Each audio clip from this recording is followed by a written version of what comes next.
Penguin Random House Audio presents The White Castle by Orhan Pamuk, translated from the Turkish by Victoria Holbrook, read for you by John Lee.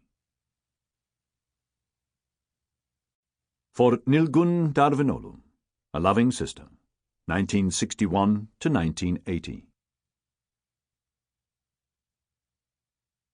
To imagine that a person who intrigues us has access to a way of life unknown and all the more attractive for its mystery, to believe that we will begin to live only through the love of that person, what else is this but the birth of great passion?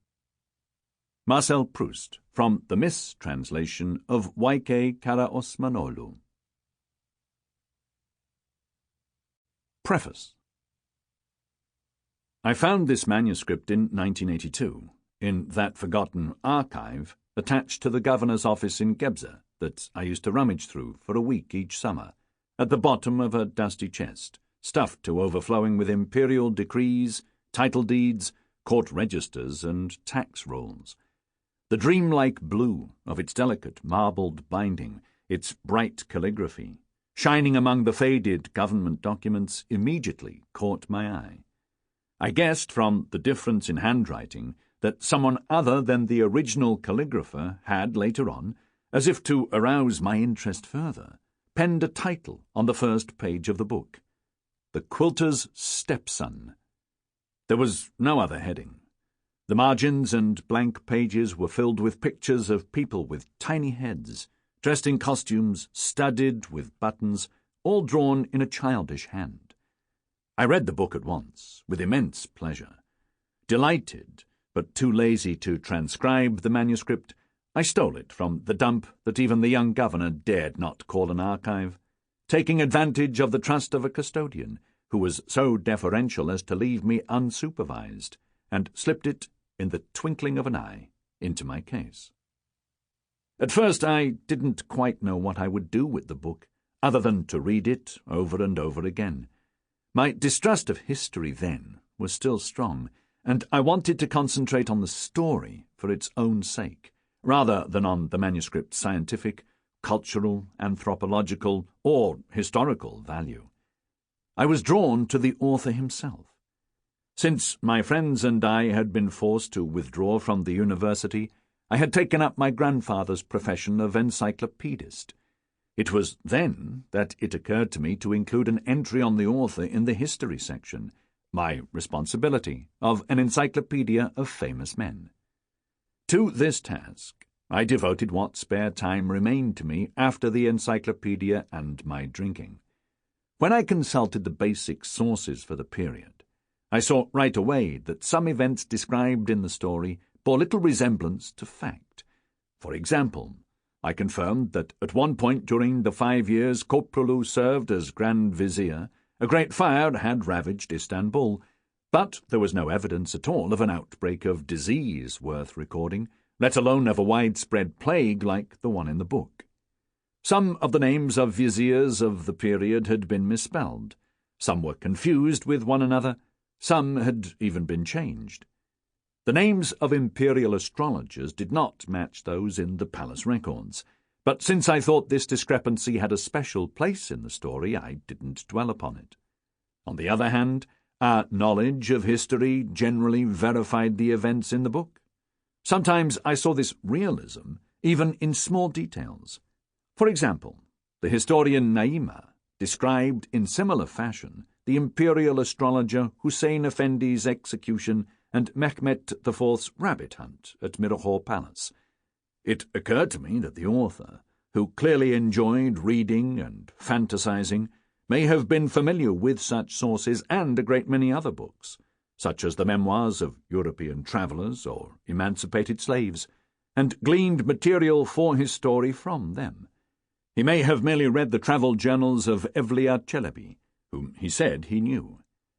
Thinking the reverse might just as well be true, as other examples could show, I kept trying to track down the author of my story, but the research I did in Istanbul libraries dashed most of my hopes.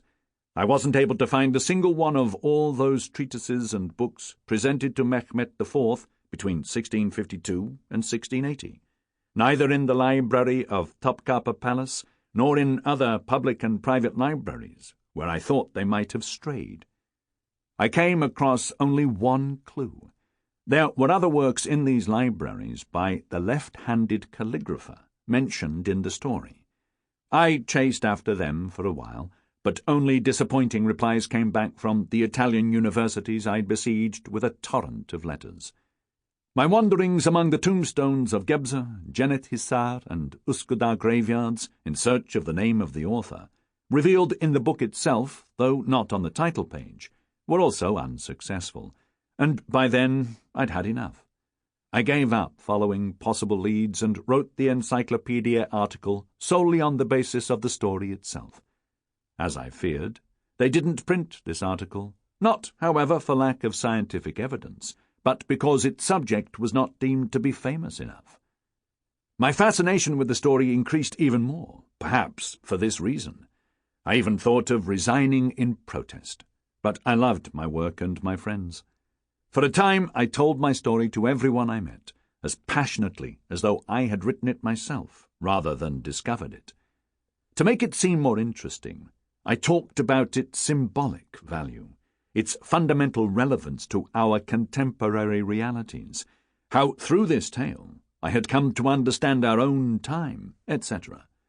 When I made these claims, young people usually more absorbed in issues like politics, activism, East-West relations, or democracy were at first intrigued, but, like my drinking friends, they too soon forgot my story.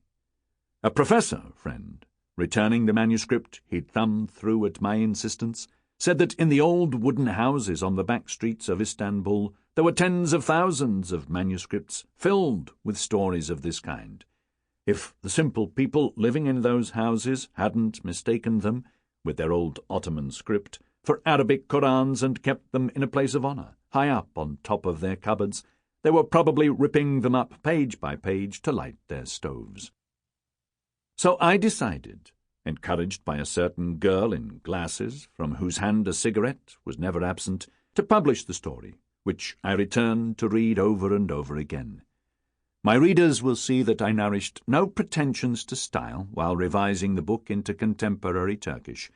After reading a couple of sentences from the manuscript I kept on one table, I'd go to another table in the other room, where I kept my papers, and try to narrate in today's idiom the sense of what remained in my mind. It was not I who chose the title of the book, but the publishing house that agreed to print it. Readers, seeing the dedication at the beginning, may ask if it has a personal significance.